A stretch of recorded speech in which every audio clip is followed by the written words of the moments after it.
झारखंड के एक छोटे से गांव भीमपुर में एक गरीब परिवार रहता था। पिता रमेश, माँ गौरी, बेटा सोहन और छोटी बेटी गुड़िया। रमेश एक मजदूर था। दिन भर तपती धूप में ईंट भट्टे पर काम करता था। उसकी पगार इतनी कम थी कि घर में कभी पेट भर खाना भी नहीं बन पाता था। गौरी अक्सर दुखी होकर कहती, इतनी मेहनत के बाद भी घर में अनाज नहीं है। रमेश थके हुए स्वर में बोलता, क्या करूं? ये गर्मी भी जान ले रही है। काम छोड़ूं तो भूखे मरेंगे। गर्मी का कहर। मई का महीना था। तापमान इतना ज्यादा था कि जमीन से आग निकल रही थी। हवा जैसे थम गई थी। लोग घरों से बाहर निकलने से डर रहे थे। लेकिन गरीबी ने रमेश को मजबूर कर रखा था। वो रोज की तरह काम पर गया। दोपहर का समय, सूरज सिर के ऊपर जल रहा था। रमेश ईंट उठाते उठाते अचानक चक्कर खाकर गिर पड़ा। उसके साथी दौड़े, पानी डाला, लेकिन तेज लू ने उसकी जान ले ली थी। जब खबर घर पहुंची, गौरी चीख चीख कर रोने लगी, हे भगवान, मेरे बच्चों का सहारा छीन लिया। सोहन और गुड़िया अपने पिता के शरीर से लिपटकर रोते रहे। उस दिन से घर में सिर्फ आंसू और सन्नाटा रह गया। अब गौरी ने खुद काम करना शुरू किया। वो भी उसी भट्टे पर जाने लगी जहां उसके पति की जान गई थी, क्योंकि भूख मौत से भी बड़ी लग रही थी। कुछ दिन बाद गर्मी और भी भयंकर हो गई। एक दिन गौरी काम करते करते बार बार चक्कर खाने लगी। सोहन बोला, माँ, मत जाओ काम पर, बहुत गर्मी है। गौरी मुस्कुराकर बोली, अगर नहीं गई तो तुम लोग क्या खाओगे बेटा? और वो चली गई। दोपहर में उसी तपती धूप में गौरी भी अचानक गिर पड़ी। इस बार कोई उसे बचा नहीं पाया। गर्मी ने मां को भी छीन लिया।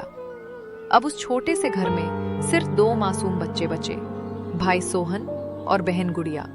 ना मां ना पिता, बस गर्मी का कहर और किस्मत की मार। सोहन ने रोते हुए अपनी बहन को गले लगाया और कहा, अब मैं ही तेरा सब कुछ हूँ, तुझे कभी रोने नहीं दूंगा।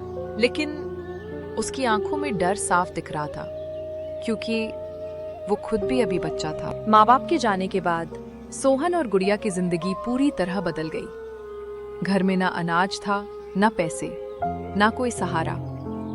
पहले दिन ही दोनों भूखे पेट सो गए। गुड़िया रोते रोते बोली, भैया, बहुत भूख लगी है। सोहन का दिल टूट गया, लेकिन उसके पास देने के लिए कुछ भी नहीं था। अगली सुबह सोहन ने ठान लिया, अब मैं काम करूँगा। वो गांव से शहर की ओर निकल पड़ा।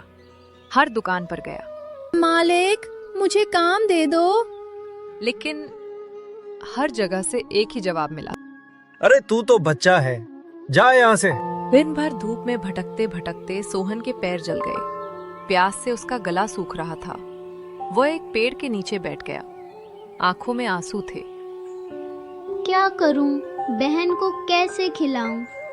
उसी समय एक बूढ़ा आदमी वहां बैठा था। वह बूढ़ा सोहन को ध्यान से देख रहा था।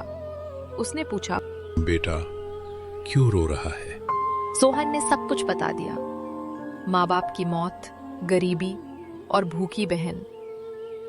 बूढ़ा कुछ देर चुप रहा, फिर मुस्कुराया।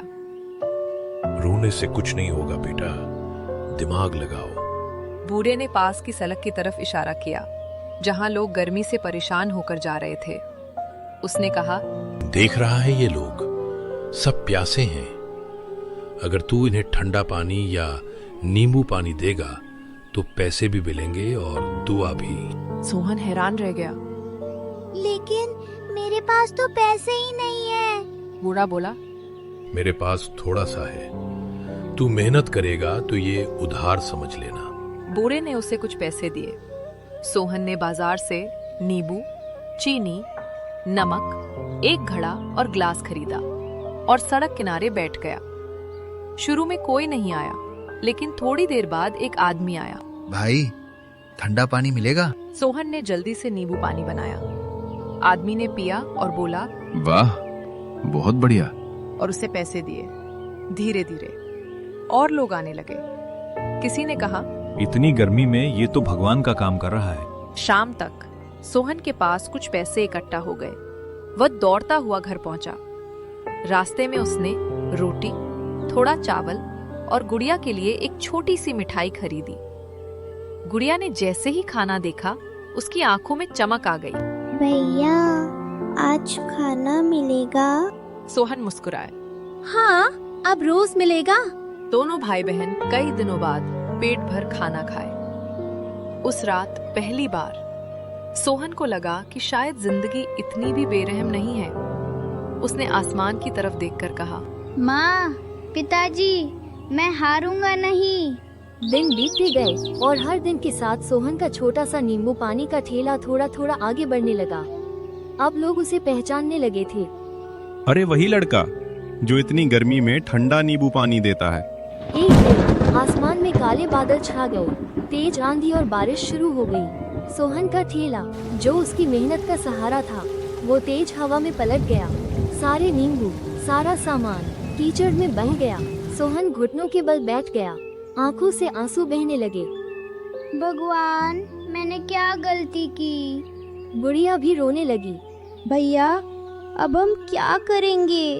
तभी वही बूढ़ा आदमी फिर से सामने आया। उसने सोहन के कंधे पर हाथ रखा। बेटा, गिरना बुरा नहीं, गिरकर उठना, छोड़ देना बुरा है। सोहन ने आंसू पोंछे। लेकिन अब मेरे पास कुछ भी नहीं बचा। बूढ़ा मुस्कुराया। तूने मेहनत करना सीख लिया है, अब तुझे कोई नहीं रोक सकता। अगले दिन सोहन फिर से खड़ा हुआ, लेकिन इस बार वो सड़क किनारे नहीं बैठा। उसने हिम्मत करके एक बड़ी दुकान बनाया। सोहन अपनी नई दुकान के सामने खड़ा था। उसकी आंखों में आंसू थे। उसने आसमान की तरफ देखा। माँ, पिताजी, देखो, आपका बेटा अब हार नहीं रहा, जीत गया है। गुड़िया उसके पास आई और उसे गले लगा लिया। दोनों की आंखों में आंसू थे, लेकिन इस बार ये आंसू खुशी के थे। दिल। अंतिम संदेश, मॉरल। जिंदगी में चाहे कितनी भी ठोकरें क्यों ना मिले, अगर इंसान मेहनत और हिम्मत नहीं छोड़ता, तो एक दिन वही ठोकरें उसे ऊंचाई तक पहुंचा देती हैं। आप सभी को ये स्टोरी अच्छा लगा तो इस चैनल को सब्सक्राइब